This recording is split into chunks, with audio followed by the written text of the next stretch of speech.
Hey everybody, and welcome back to the Film Business Show. I hope you're having a good one, and today is a really good episode. This is another one for cinematographers, but it's all related. You should know all this kind of stuff. If you're upset that it's another one that talks more about the camera work and camera movement, you probably shouldn't be listening to this show anyways. But without further ado, please like and subscribe, comment below. It really helps us out, and especially with these videos, it gives us more context, more stuff that we can use, and more ways that we can hopefully help you out, okay? So, without further ado, right, after the first further ado, I'm gonna give you camera movements, okay? Now, camera movements is a basic description. You can find all these kind of things on Studio Binder. You can find these things anywhere, and you should be finding these things anywhere. You should be double checking everything that I say, making sure that this is what it is, or that maybe you find another opinion that better fits you. These are all opinions. That's what I'm giving you. I give you my personal, professional opinion on the film business, which is not the say-all be-all, you know? Sometimes I get things wrong, or sometimes it's worked for me, but it's not going to work for you. So just double check, make sure, right? Our first camera movement is going to be trucking, okay? Now trucking, imagine, is just like driving a truck down the highway. You're going from left to right and exposing a room to another room, a character as they're traveling through to another room, a character as they're moving, an object to an object. There are different methods as far as whatever trucking you're using for, but you can trucking is moving backwards and forwards like a truck and getting the image from a side view. Second one is going to be a jib and a boom, right? Now, some people in the industry, they'll say, hey, I need this to jib up, right? And you say, what the fuck? And then the person will say, I need you to boom down on this shot. You say, okay, what the fuck is he talking about? Okay, that means going up and down, right? A boom goes up, down, right? Jib is the same exact thing. This can be moved to go up like an elevator with the character. This can be just moving up towards the ceiling fan, then coming down. There's many different formats and reasons for jibbing up and down, but that is what that is. Moving the camera up and then back down. Third one is going to be dollying. Dollying forward or dollying backward. This is like you're holding a dolly and you're moving a truck of stuff. You know, you're moving all this different equipment or whatever it is. You're going to be moving it forwards to get into the house, or moving it backwards to bring it, you know, back outside or whatever. This is the camera looming in on a character and then coming back out, or possibly even following them to an extent. If you, and we'll explain some of that more, when you add some of these elements together, you can create a lot of different styles of shots and different feelings and different moods and different tones. But dollying is something where you're just reining in on something and on an object and really showing it off, or you're coming out and away and exposing the rest of the room, or maybe a character's reaction, whatever it's going to be. Then we have the Ken Burns. Now Ken Burns is something that you do in post. This is a post-production push in or push out, or even going to a specific angle, a specific location on the frame after you've already shot the picture. The point of the Ken Burns and the use of the Ken Burns, you should have this in mind before you use it. Now, sometimes you just kind of go, oh, I think Ken Burns look really good on this shot, and thank God we can do that. Or you might sit there and go, I have designed this to be just like that. So I'm going to take a 14mm lens, throw it into this, you know, big room, show this character, and then I will in post track that character and then come up to this element that I want to show off. It is a design method that you can use to really create movement on the camera or on the film, on the movement in the scene that wasn't originally captured. So instead of having a dolly, like if you don't have this equipment, if you don't have a dolly, if you don't have the trucking abilities to make it smooth, you can use Ken Burns to do that in a sense that, yes, it is different than if you could just do it, you know, in camera and on the practical on set. But if you're not able to do that, you can still get away with it and still get the same kind of movement to an extent.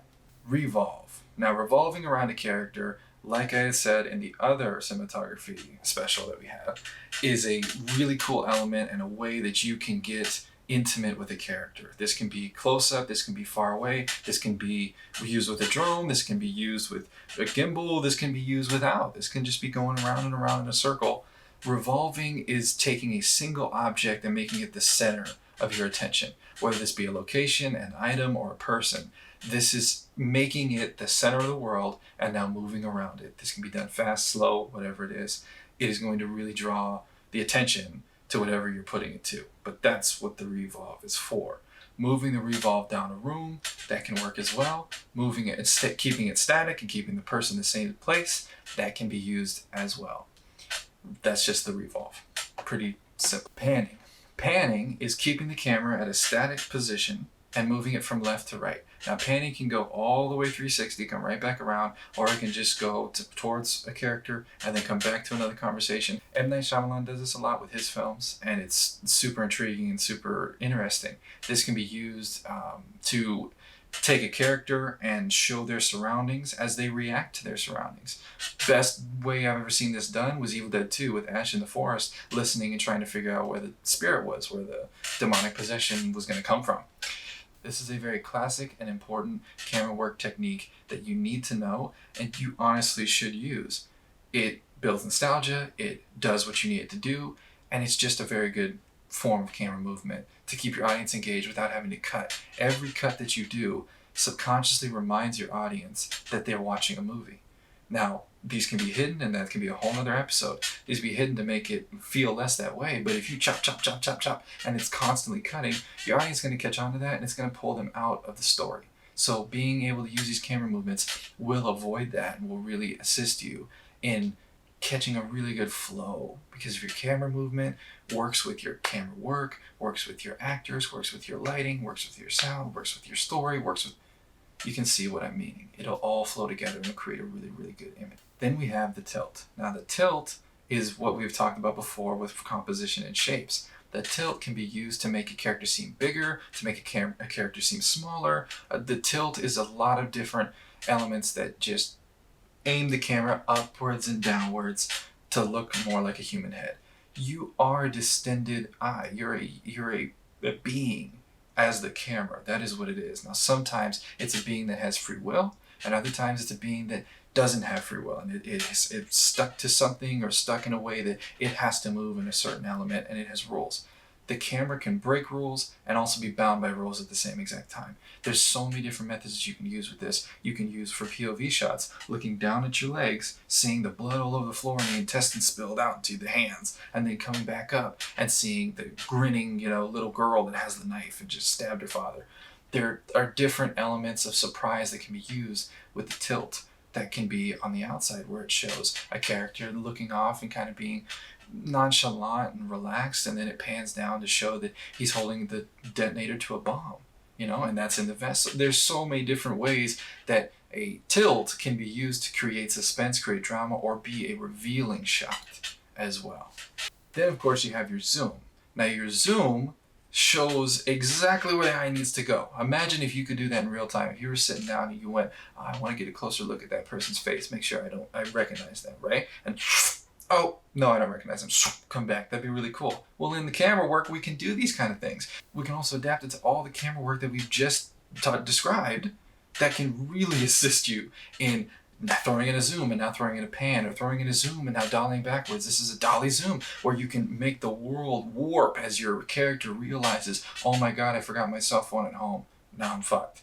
Whatever it's going to be, the zoom is a in-camera practical use right on set, where you can take your character and take your story and point the audience's eye directly at whatever it needs to be pointed at. One of the best things I saw with this has been or one of the most entertaining ways I saw this done was in the opening credits for Django Unchained with the whip action sound. I've actually used this in some of my short films, including Help, where he looked at a stack of books and then it came back. It's called a snap zoom.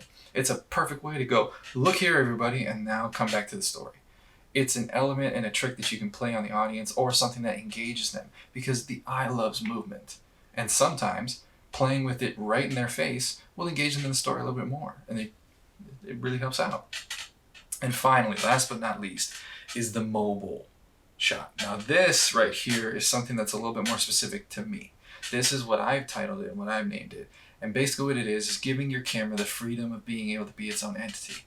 This is done in one-shot films, where in 1917 the camera is just kind of moving around on its own. And yes, it does have a tracking capability, because you have tracking shots, which are staying with a certain character and now they follow them wherever they go, or staying with an object and following the object where it goes.